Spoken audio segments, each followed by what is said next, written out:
She left in the rain. Before I could speak, my heart the rain hammered against the observation deck windows. As Lieutenant Emma Brooks stood motionless watching the droplets race down the reinforced glass.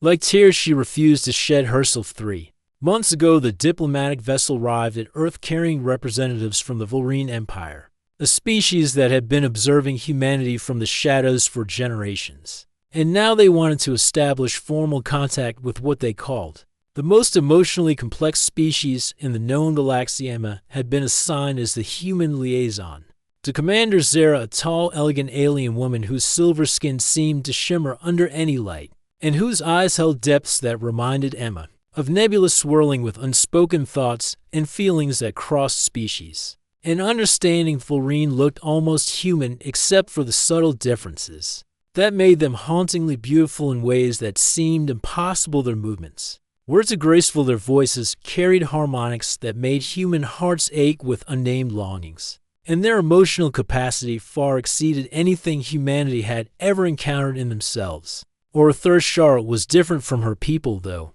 While other Volrene maintained professional distance, she had shown genuine curiosity about human culture, and specifically about Emma herself, asking questions that went beyond diplomatic necessity into territory that felt dangerously personal. They spent hours together in the cultural exchange wing where Emma taught Zara about human art, music, and literature, while Zara shared stories of her world where emotions were celebrated as the highest form of intelligence and where love was considered the most sophisticated achievement any being could accomplish. Emma found herself drawn to Zara in ways she could not explain to her superiors or even to herself fully. She would catch herself staring at the way Zara tilted her head when listening, or how her silver skin would flush with faint purple undertones when she was amused or moved by something Emma had shared on evening.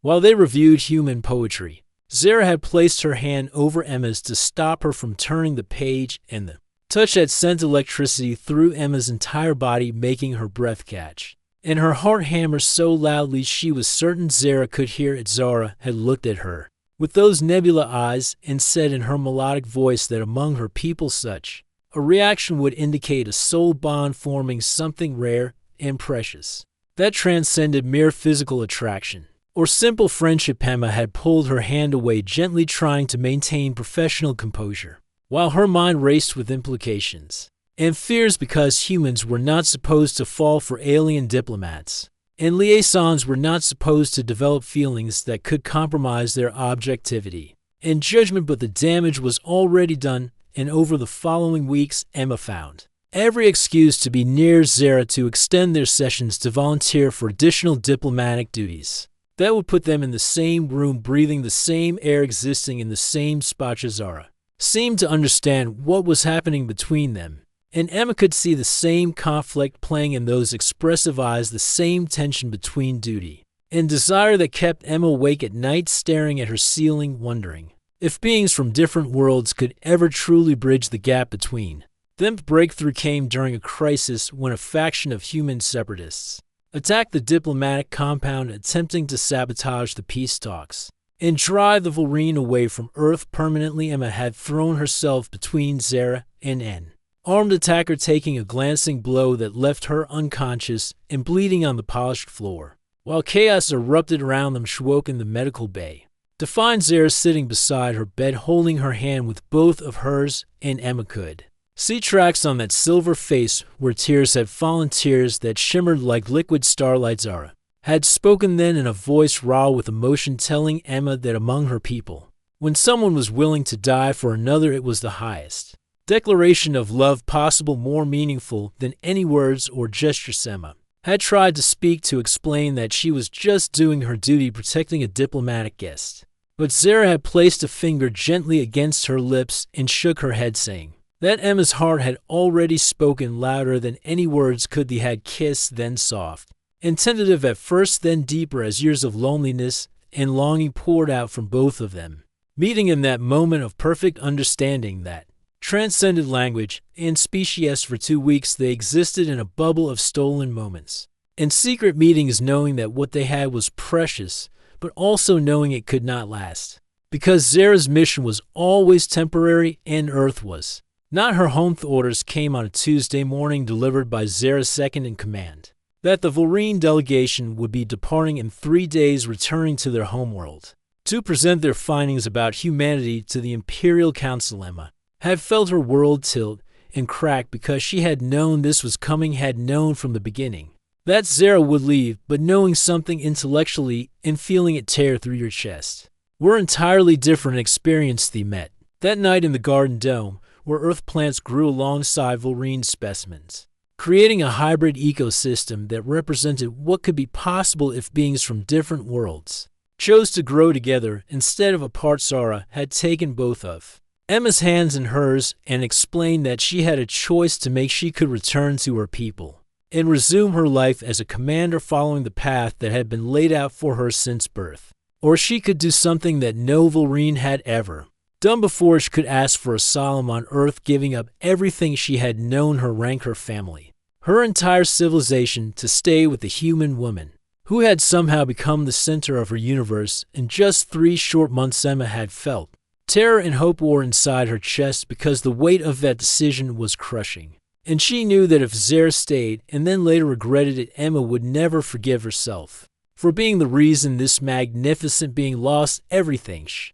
had told Zara not to decide yet, to take the remaining days to think carefully about what she truly wanted without the pressure of Emma's feelings influencing her judgment. But Zara had smiled sadly and said that she had already made her decision weeks ago, when she first realized that Emma had become more important to her than her duty, or her people, or anything else in the universe. With next to days passed in a blur of preparation and paperwork as Zara formally requested asylum and faced the bewilderment and anger of her fellow Volrene, who could not understand why their commander would throw away centuries of tradition for a human liaison. The Volrene Empire sent a formal protest and threatened to sever diplomatic relations entirely if Zara was not returned to them immediately. And Earth's government panicked at the thought of losing the alliance they had worked so hard to establish. Emma watched as politicians and military leaders debated Zara's fate, treating her like a bargaining chip rather than a living being with the right to choose her own path and her own happiness.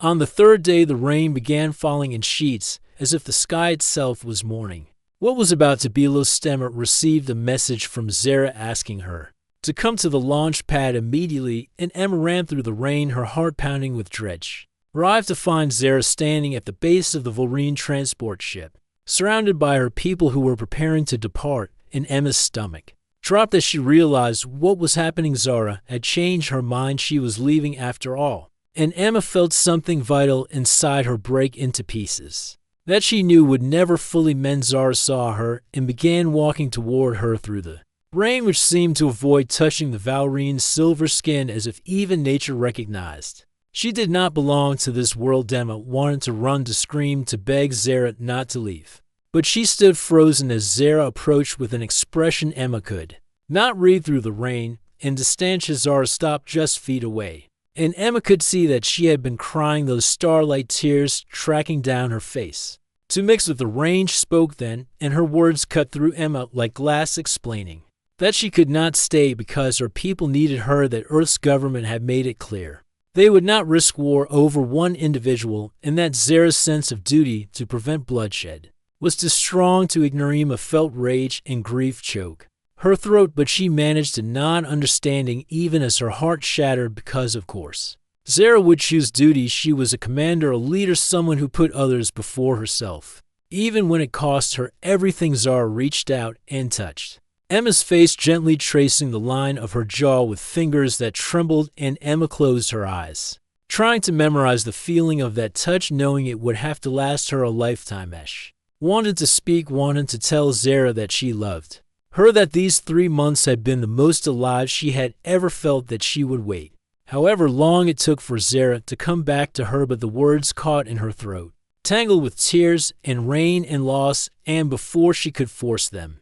out, Zara had turned away, walking back toward the ship with her shoulders straight and her head high. Emma watched through the rain as Zara boarded the transport without looking back, and the door sealed behind her with a hiss of finality. Ship lifted off, slowly rising through the rain until it was just a light in the clouds, And then nothing at Alema stood there long after it disappeared, letting the rain soak through her uniform and wash away.